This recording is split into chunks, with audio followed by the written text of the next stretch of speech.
আমাদের মা আমাদের ভারত মাতা আমাদের জাতীয় পতাকা মারিয়েছে। আমার কাছে ভিডিও আছে। কে বাঁচাবে এদের? কেউ বাঁচাতে পারবে না। এই নিয়ে সুপ্রিম কোর্টে যাব। জাতীয় পতাকার অপমান নিয়ে প্রমাণ দেখিয়ে হুঙ্কার শুভেন্দু অধিকারীর। নবান্ন অভিযান ঘিরে তুলকালাম পরিস্থিতি শহর কলকাতায়।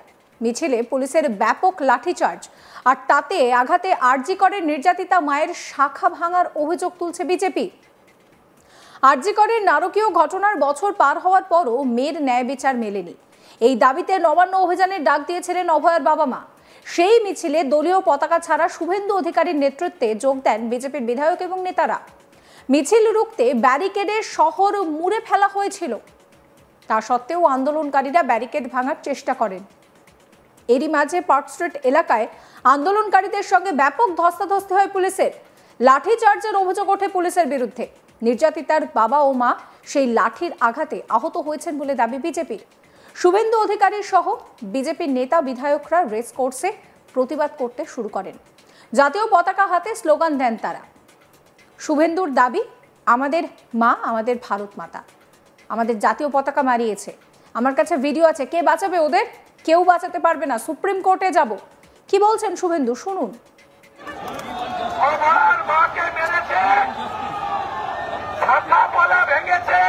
প্রাইভেট হসপিটালে অ্যাডমিটেড, মাইন্সটন হসপিটালে 100 বেশি ইনজোর্ড। একটা লাঠির গা আমিও খেয়েছি। একাধিক এমএলএ, এক্স এমপি, একাধিক আন্দোলনকারী মার খেয়েছেন। মার খেয়েও অনেকে এখানে এখনো আন্দোলনে আছেন। আমি এখান থেকে অভয়ের মাকে দেখতে যাব। এই আন্দোলন এখানে শেষ নয়, এই আন্দোলন চলবে। প্রায়োরিটি 1, অভয়ের মাকে দ্রুত সুস্থ করা। আমার দায়বদ্ধতা আছে। আমি উৎসাহিত করেছিলাম তার বাবা মাকে এই আন্দোলন করার জন্য। প্রায়োরিটি 1 তাকে সুস্থ করা। প্রায়োরিটি 2 আক্রান্ত আন্দোলনকারীদেরকে চিকিৎসা এবং সুস্থ করানো।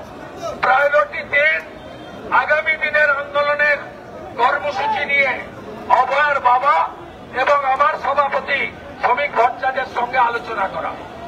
এবং তারপরে যেটা আছে, মমতা পুলিশ, কলকাতা পুলিশ, মনোজ বার্মার যারা চটি চেটে মেরেছে আমাদের, তাদের বিরুদ্ধে ভারতীয় ন্যায় সংহিতা এবং সংবিধান অনুযায়ী আমাদের মা আমাদের ভারত মাতা, আমাদের ন্যাশনাল ফ্ল্যাগ মারিয়েছে এরা।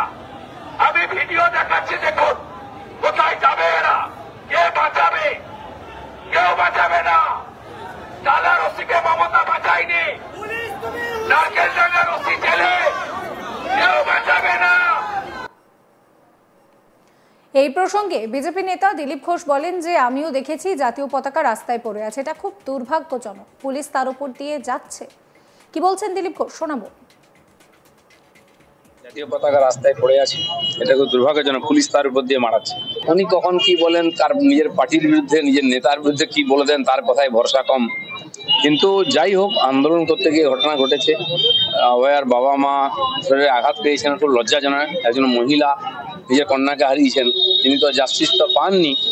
পুলিশের কাছ থেকে এটুকু আশা, পুলিশেরই তাকে সুরক্ষা দেওয়া দায়িত্ব ছিল যাতে আঘাত না লাগে। তাকে হসপিটালে ভর্তি হয়েছে, তার জন্য সরকারকে লজ্জিত হওয়া উচিত। কল্যাণ বন্দ্যোপাধ্যায় বলছেন, মহুয়া মৈত্র প্রসঙ্গে বলছেন যে এই সময় এনার্জি মাথা খারাপ করা ঠিক হয়নি, এর জন্য দিদির সঙ্গেও সম্পর্ক খারাপ হয়েছে, দুর্ব্যবহার করেছে। কি বলবেন?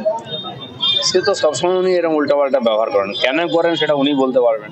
কার বিরুদ্ধে বলেন, কি করেন, তার ঠিক থাকে। একজন সিনিয়র মানুষ, রাজনীতিবিদ, আইনজীবী, তার একটু ব্যালেন্স হওয়ার দরকার আছে।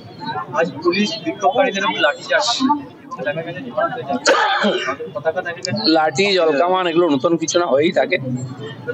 তবু অনেকটা শান্তিপূর্ণ ভাবে আজকে আন্দোলন হয়েছে, ক্ষয়ক্ষতি হয়নি। আমিও দেখেছি জাতীয় পতাকা রাস্তায় পড়ে আছে, এটা খুব দুর্ভাগ্যজনক। পুলিশ তার উপর দিয়ে মারাচ্ছে। পুলিশ লাঠিচার্জ করেছেন। যারা আন্দোলনকারী ছিলেন, তারা জাতীয় পতাকা নিয়ে গেছিলেন, তারা হয়তো ভিড়ের চাপে পড়ে গেছেন, ছুটেছেন, হাত থেকে ঝান্ডা পড়ে গেছে। পুলিশের দায়িত্ব ছিল ঝান্ডাকে তুলে যথা জায়গায় রাখা, সেটা কিন্তু করেন। এই প্রসঙ্গে কলকাতার পুলিশ কমিশনার মনোজ ভার্মা বলেন যে ওটা তদন্তের বিষয়, আমরা পুরো ফুটেজটা দেখিনি, কিন্তু কিছু ফ্ল্যাগ জমির ওপরে পড়ে আছে। কি বলছেন মনোজ ভার্মা, শুনুন। মানে এই মুহূর্তে এর উপর কমেন্ট করা উচিত হবে। স্যার লাস্ট স্যার, কালকে আরো একটা ছবি দেখা গেল যেখানে দেখা যাচ্ছে র্যাফের যারা জওয়ানরা রয়েছেন তারা ন্যাশনাল ফ্ল্যাগ ফেলে দিচ্ছে, বিজেপি থেকে ছবিটা দেওয়া হচ্ছে। দ্যাট ইজ অলসো মানে ওটাও পার্ট অফ ইনভেস্টিগেশন আছে। মানে আমরা পুরো ফুটেজটা দেখিনি, কিন্তু কিছু ফ্ল্যাগ জমির উপর পড়ে আছে। তো যারা ফ্ল্যাগ যাদের হাতে ছিল ওদের হাত থেকে কি করে পড়ে গেছে, and whether it violates the national ফ্ল্যাগের কোড ভায়োলেট হলো কি না। অ্যান্ড পুলিশ তো নিশ্চয়ই ওখানে অ্যাকশন করছিল, সেই অ্যাকশনে ডেলিবারেটলি ওটা করা হয়েছে বা যখন পুলিশ অ্যাকশন করছে তখন ওটা হয়েছে। All these are part of investigation. আমাদের মা, আমাদের ভারত মাতা আমাদের জাতীয় পতাকা মারিয়েছে, আমার কাছে ভিডিও আছে। কে বাঁচাবে এদের? কেউ বাঁচাতে পারবে না। এই নিয়ে সুপ্রিম কোর্টে যাব। জাতীয় পতাকার অপমান নিয়ে প্রমাণ দেখে হুঙ্কার শুভেন্দু অধিকারীর। নবান্ন অভিযান ঘিরে তুলকালাম পরিস্থিতি শহর কলকাতায়। মিছিলে পুলিশের ব্যাপক লাঠিচার্জ আর তার আঘাতে আরজি করেন নির্যাতিতার মায়ের শাখা ভাঙার অভিযোগ তুলছে বিজেপি। আরজি করেন নারকীয় ঘটনার বছর পার হওয়ার পরও মেয়ে ন্যায় বিচার পায়নি, এমন দাবি করে নবান্ন অভিযানের ডাক দেন অভয়ার বাবা মা। সেই মিছিলে দলীয় পতাকা ছাড়া শুভেন্দু অধিকারীর নেতৃত্বে যোগ দেন বিজেপির অন্যান্য বিধায়ক ও নেতারা।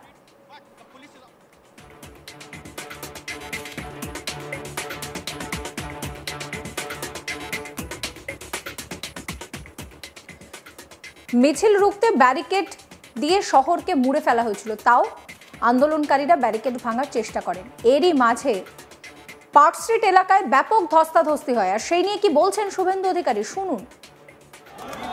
আমার মাকে মেরেছে, ছাতা পালা ভেঙেছে, প্রাইভেট হসপিটালে অ্যাডমিটেড, মাইন্সটন হসপিটালে 100 বেশি ইনজোর্ড, একটা লাঠির গানিও খেয়েছি।